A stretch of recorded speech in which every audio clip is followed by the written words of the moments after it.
Break ಆದ್ಮೇಲೆ ಮತ್ತೆ ನಮ್ಮ ಬೆಂಗಳೂರು ಉದ್ಯಾನ ನಗರಿಯಲ್ಲಿ ಮತ್ತೆ ವರುಣರಾಯ ಅಟ್ಟಹಾಸ ಮೆರೆದಿದ್ದಾನೆ. ಕೆಲವೆಡೆಯಂತೂ ಕೆರೆ ಕಟ್ಟೆ ಒಡೆದು ಮನೆಗಳಿಗೆ ನೀರು ನುಗ್ಗಿದ್ರೆ ಮತ್ತೆ ಕೆಲವೆಡೆ ಕಾಂಪೌಂಡ್ಗಳು ಕುಸಿದು ಬಿದ್ದಿವೆ. ಹಾಗಾದ್ರೆ ಮಳೆ ಸೃಷ್ಟಿಸಿದ ಅವಾಂತರವನ್ನ ನೋಡ್ಕೊಂಡು ಬರೋಣ ಬನ್ನಿ.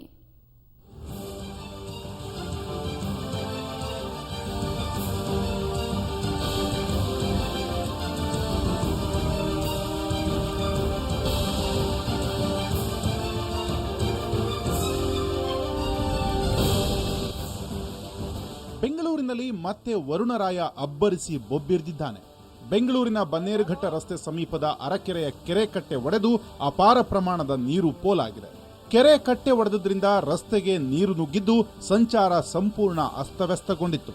ಜನರು ಪರದಾಡ್ತಿದ್ರೂ ಜನಪ್ರತಿನಿಧಿಗಳು ಮಾತ್ರ ಸ್ಥಳಕ್ಕೆ ಆಗಮಿಸಿರಲಿಲ್ಲ. ಇದು ಸಾರ್ವಜನಿಕರ ಆಕ್ರೋಶಕ್ಕೆ ಕಾರಣವಾಗಿತ್ತು. ಕೆರೆಗೆ ಅಂದರೆ ಡ್ರೈನೇಜ್ ವಾಟರ್ ಎಲ್ಲ ಬಂದಿದೆ. ಅಲ್ಲಿ ಒಂದು ಅಶೋಕ ಫ್ಯಾಕ್ಟ್ರಿ ಇದೆ. So that is also one of the main contributor for this. Chemical water ಎಲ್ಲ ಇದಕ್ಕೆ ಬಿಡ್ತಾರೆ.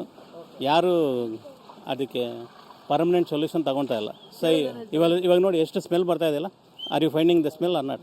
This is the same that chemical water mix. ಇನ್ನು ನಗರದ ರೂಪೇನ ಅಗ್ರಹಾರದಲ್ಲಿ ಮಳೆಯ ಆರ್ಭಟಕ್ಕೆ ಸರ್ಕಾರಿ ಶಾಲಾ ಕಟ್ಟಡ ಕುಸಿದು ಬಿದ್ದಿದೆ. ಬೆಳಗ್ಗಿನ ಜಾವ ಗೋಡೆ ಕುಸಿದಿದ್ದು 2 ಬೈಕ್ ಮತ್ತು 1 ಆಟೋ ಜಖಂಗೊಂಡಿದೆ. ಅದೃಷ್ಟವಶಾತ್ ಯಾವುದೇ ಸಾವು ನೋವು ಸಂಭವಿಸಿಲ್ಲ.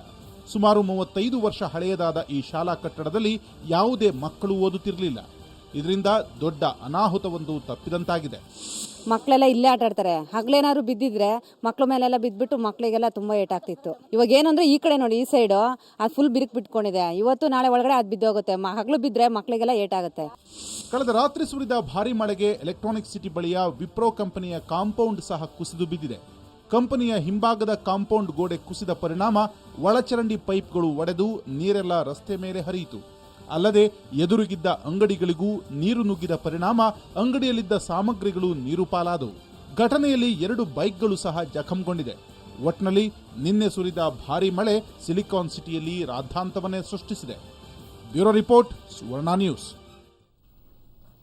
ಬಸವಣ್ಣನವರ ಬಗ್ಗೆ ಅವಹೇಳನಕಾರಿಯಾಗಿ ಬರಹ ಹೊಂದಿರುವ ಸಿದ್ದರಾಮೇಶ್ವರ ಚರಿತ್ರೆ ಪುಸ್ತಕವನ್ನ ನಿಷೇಧಿಸಬೇಕು ಅಂತ ಆಗ್ರಹಿಸಿ ರಾಷ್ಟ್ರೀಯ ಬಸವದಳದ ಕಾರ್ಯಕರ್ತರು ಬೆಂಗಳೂರಲ್ಲಿ ಪ್ರತಿಭಟನೆ ನಡೆಸಿದರು.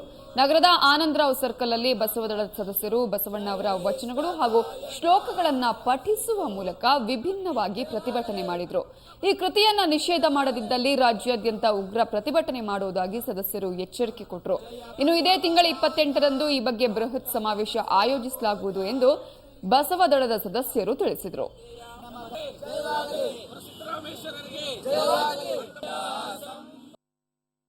ಆ ವಿಶ್ವ ಸಾಹಿತ್ಯವನ್ನು ರಚಿಸಿಕೊಟ್ಟಂಥ, ಕಲ್ಯಾಣ ರಾಜ್ಯವನ್ನು ಕೊಟ್ಟಂಥ ಇಂಥ ಒಂದು ಶರಣರಿಗೆ ಕಲಂಕ ತರುವಂಥ ಏನು ಒಂದು ಈ ಕೃತಿಯನ್ನು ಬರೆದಿದ್ದಾರೆ. ಆ ಕೃತಿಯನ್ನು ಆದಷ್ಟು ಬೇಗನೆ ಸರ್ಕಾರದವರು ಮುಟ್ಟುಗೋಲು ಹಾಕಿ ಈ ಯಾರು ಬರೆದಿದ್ದಾರೆ ಅವರಿಗೆ ಒಂದು ಏನು ದಂಡನೆಯನ್ನು ಅವರಿಗೆ ವಿಧಿಸಬೇಕು. ಆಂಧ್ರ ಬಂದ್ ರಾಜ್ಯದ ವ್ಯಾಪಾರಿಗಳನ್ನೂ ಸಂಕಷ್ಟಕ್ಕೆ ದೂಡಿದೆ. ವಾಹನ ಸಂಚಾರ ಸಂಪೂರ್ಣ ನಿಂತಿದ್ರಿಂದ ಹೂ ಸಾಗಣೆ ಸ್ಥಗಿತಗೊಂಡಿದೆ. ಇದರಿಂದ ಲಕ್ಷಾಂತರ ರೂಪಾಯಿ ನಷ್ಟವಾಗ್ತಾ ಇದೆ.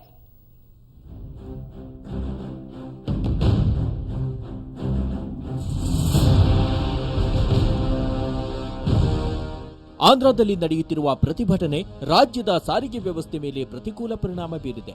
ಬಸ್ಗಳ ಸಂಚಾರ ಬಂದ್ ಆದ ಬೆನ್ನಲ್ಲೇ ಅಗತ್ಯ ವಸ್ತು ಸಾಗಣೆಗೆ ಕೂಡ ತೊಂದರೆ ಆಗ್ತಿದೆ. ಹೊರ ರಾಜ್ಯಕ್ಕೆ ಹೂಗಳ ಸಾಗಣೆ ಆಗದೆ ದಿನನಿತ್ಯ 15ರಿಂದ 20 ಲಕ್ಷ ರೂಪಾಯಿ ನಷ್ಟ ಉಂಟಾಗ್ತಿದೆ. ನಿತ್ಯವೂ 10 ರಿಂದ 15 ಲೋಡ್ ಹೂವು ಬೆಂಗಳೂರಿನಲ್ಲೇ ಕೊಳೆಯುತ್ತಿದೆ.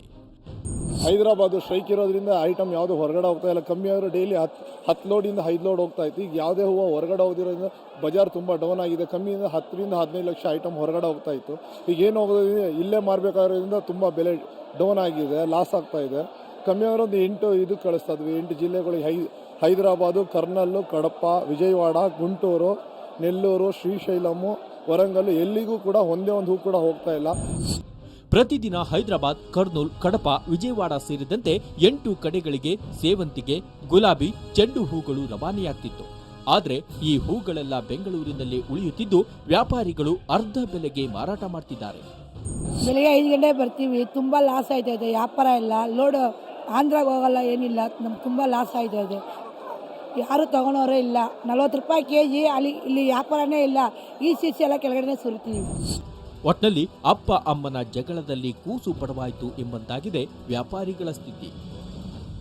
ಬೆಂಗಳೂರಿನಿಂದ ಕ್ಯಾಮರಾಮನ್ ಈರಣ್ಣ ಜೊತೆ ಮಮತಾ ಮರ್ದಾಳ್, ಸುವರ್ಣ ನ್ಯೂಸ್.